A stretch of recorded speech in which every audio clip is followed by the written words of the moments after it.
We welcome us to another series of changes here.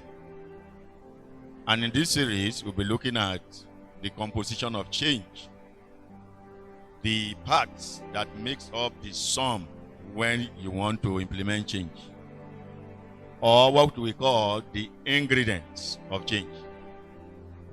We'll be taking them in series. Today, we want to look at alteration and transformation as a component of change. First, alteration. That is, what is alteration? It means to alter.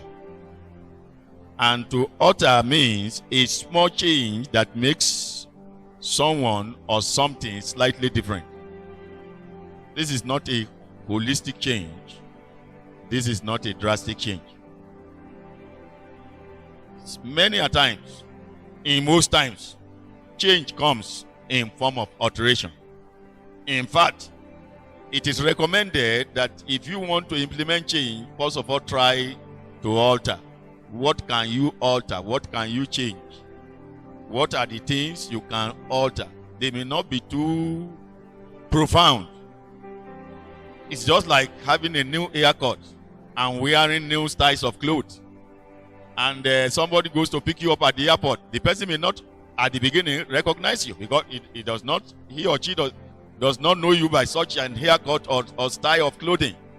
But invariably, you will be recognized. It's like painting a structure, repainting, or resecting your furniture. What does the Bible say about alteration? That is, changes in small increments. Isaiah 28 verse 10 says, "For precept must be upon precept, precept upon precept, line upon line, line upon line.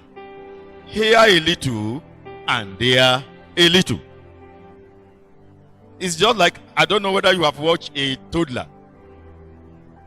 Going to kindergarten. A toddler is a boy or girl of around, let's say, 9, 10 months or 12 months who have just learned how to walk. Being taken to kindergarten. This is practically a person who can hardly speak, who can hardly exchange words.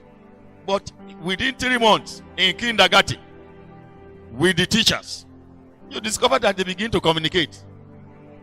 And this communication does not come a day. It comes in increment. It comes in small bits, in rhymes. They teach them in rhymes. This is what we mean.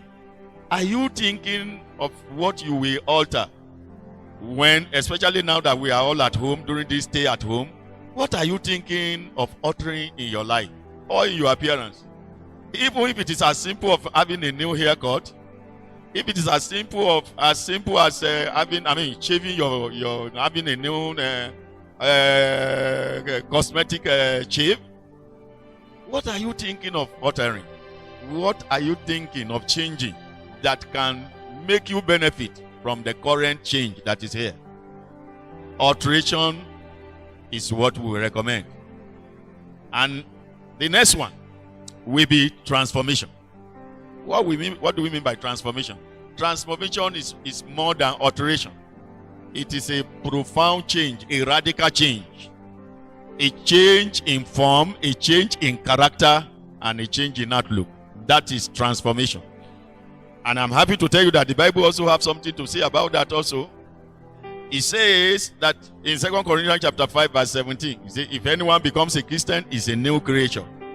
All things are passed away. All things become new. What are you going to give birth to during this process of lockdown and quarantine? What is that new thing that is coming from you? Let me give an example that can drive home the point. I don't know whether you have watched a maggot. The process by which a maggot turns to a caterpillar. You cannot actually recognize the caterpillar that comes from the maggot. But another step further, the caterpillar will turn to a butterfly. There is a complete total change from maggot to caterpillar and that to butterfly. That is what we mean by transformation. Therefore, what are you transforming? What are you cooking? What are you trying to implement? What new radical profound change are you thinking about personally in your life and also in your organization? I think this is a challenge for each and every one of us. In the next series, I hope to see us again as we consider other ingredients of implementing change. Thank you.